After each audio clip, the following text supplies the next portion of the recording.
folks. I promise I will be. I'm just trying to get the cameras into an appropriate position for me to sing. I got no idea where that is pointing to.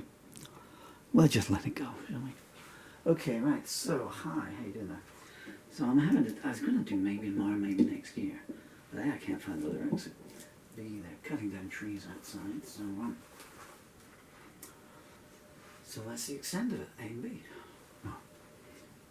Everything's falling over here. So I'm just going through. So long-term viewers, you're not going to hear anything here. Well, I'll tell you what you're going to hear. You're going to hear me and the princess. Looks like I get cranky after 2 bars. Change my mind. So nothing new has been done this morning, but I'm doing some... Oh, man.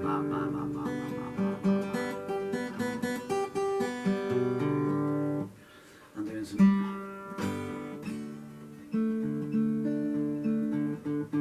I don't dislike that. Sometimes you get a weird tuning. Accidentally like it. So I'm doing some old stuff here, but in new arrangements. So this is me and the princess. I'm debating whether to change the key or not. What do you reckon? I'm just going to be doing them loose, so wandering around as is my want. Let's have a plectrum. And then we can get started. Yeah, it's not too far off, is it really? You know? I'm going to find the vocal pitch now.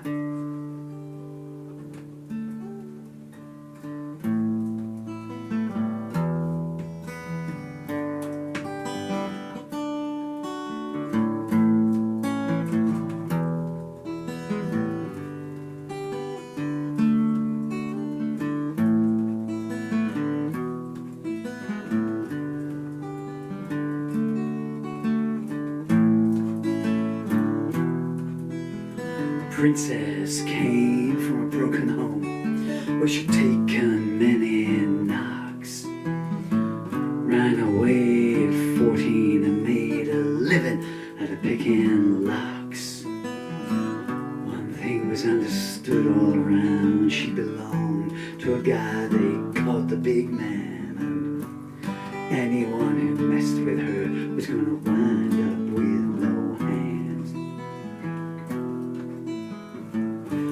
I met her in a bar one night when the temperature was 90 low. 4 months later and we're still together, and I'm keeping my head low. But she had a restless urge. She never liked things being easy. She started staying out with me all night. Said, I don't care who sees me. I threw my cards in front of her. I said, tell me where I stand. She said, you don't dictate to me. That's something you better understand. I told you right from the start we shouldn't be any more than friends. And I don't know if I'll even remember you after this whole thing ends. I look back around the room, saw the start of the next new deal.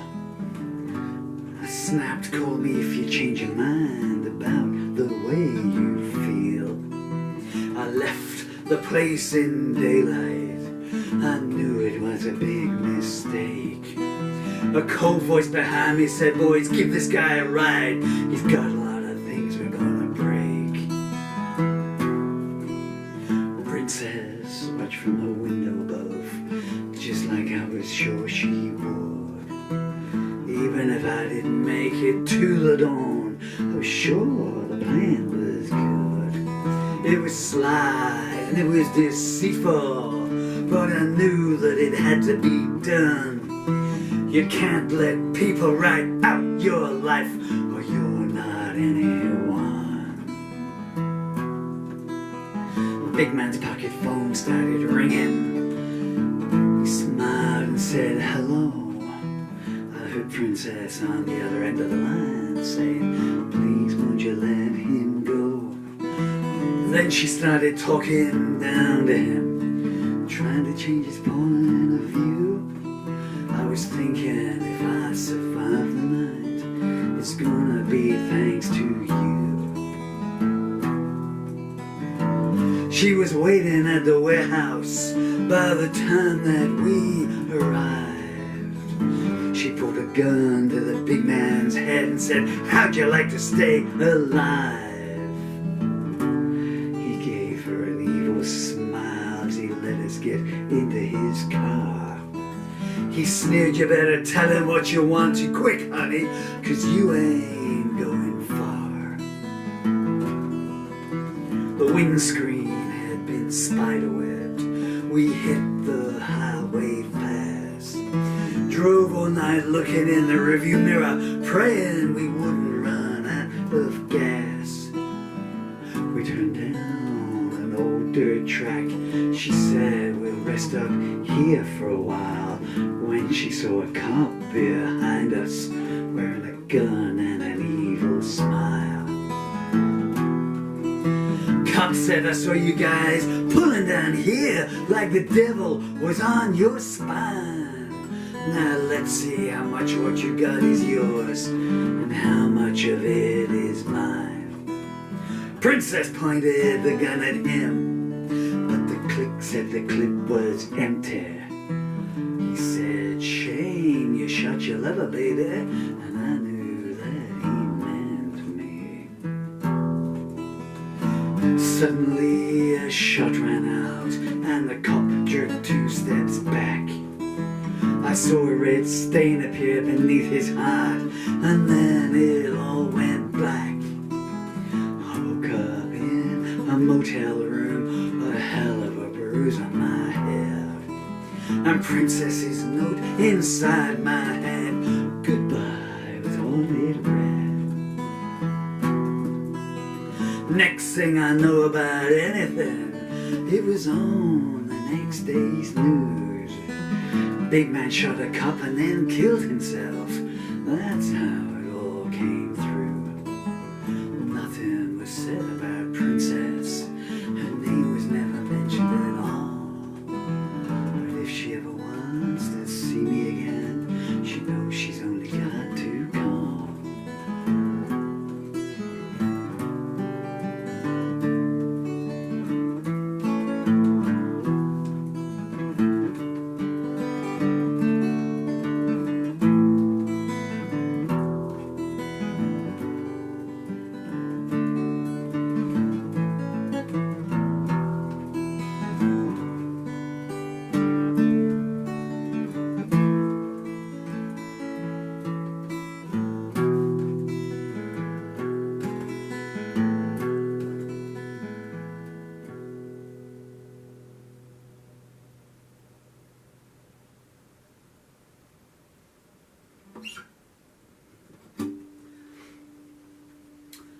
Okay, what should we do now? Stop? Oh, you're so mean. Me and the Princess, I'm really going back into ancient history. I've just done a new version of Acts, which I wrote in '94. Me and the Princess, I wrote in Braille, 1989. Yeah, it seems like it, yeah. One of my old band members used to call my mini-movie songs. Your sounds like mini-movies, he said. And of course, I just go through it. I took it as a compliment. I hope it was meant as one. You know what occurred to me just a few minutes ago? Well, not a few minutes ago. But when I was putting the lyrics to X up, actually, I thought the last song I was ever going to write, that was the idea. The last song I was going to write was, I wrote it a few days ago, 4 days ago now. And it was called, and still is called, And Love Is You. And I thought, that's a good place to stop. And it was also the 137th song of the year that I'd written, which matched my previous best ever year for compositions. Best, of course, is a very loose word, isn't it? You know.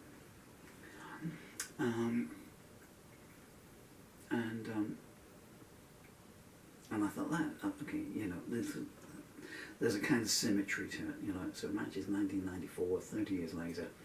137 songs. And I said, well, I mean, it was a kind of false figure in that that was for the whole year in 1994. And this year it came through on the 20th of, in case you're wondering, on the 20th of October.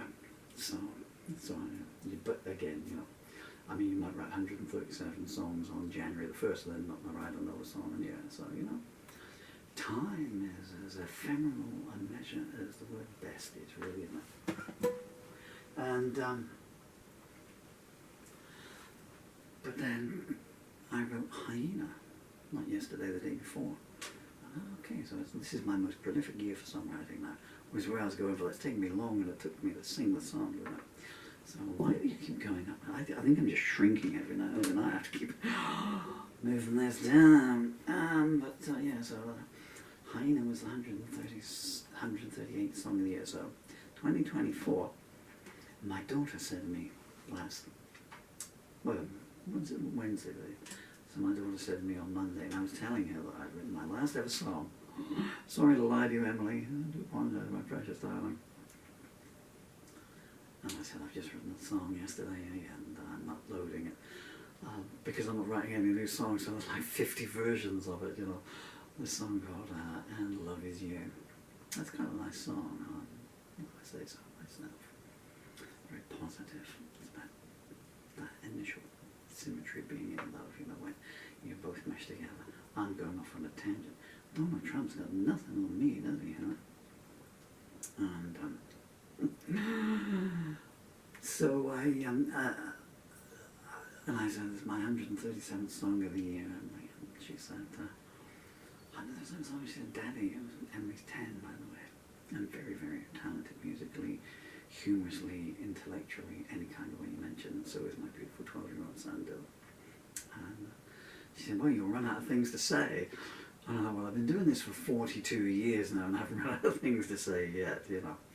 Because my songs are what I about, you know, love, stroke emotions, and injustice. And those two things, they are reoccurrences on a second-by-second basis from time immemorial.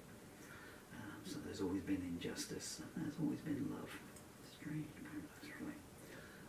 So there's always fuel for the fire, and fuel for the iron as well, really.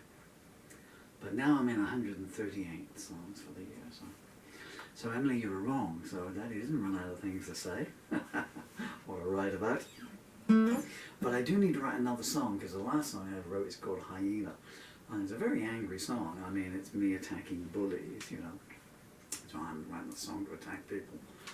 Go check it out, you know. It's got some interesting vocals on it. That's where I do my psycho killer voice on it, you know. And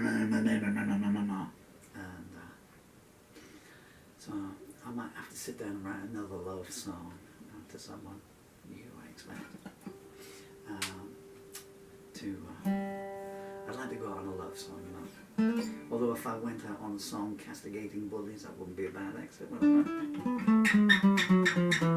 Hands up all of you who have stayed to the end. Okay.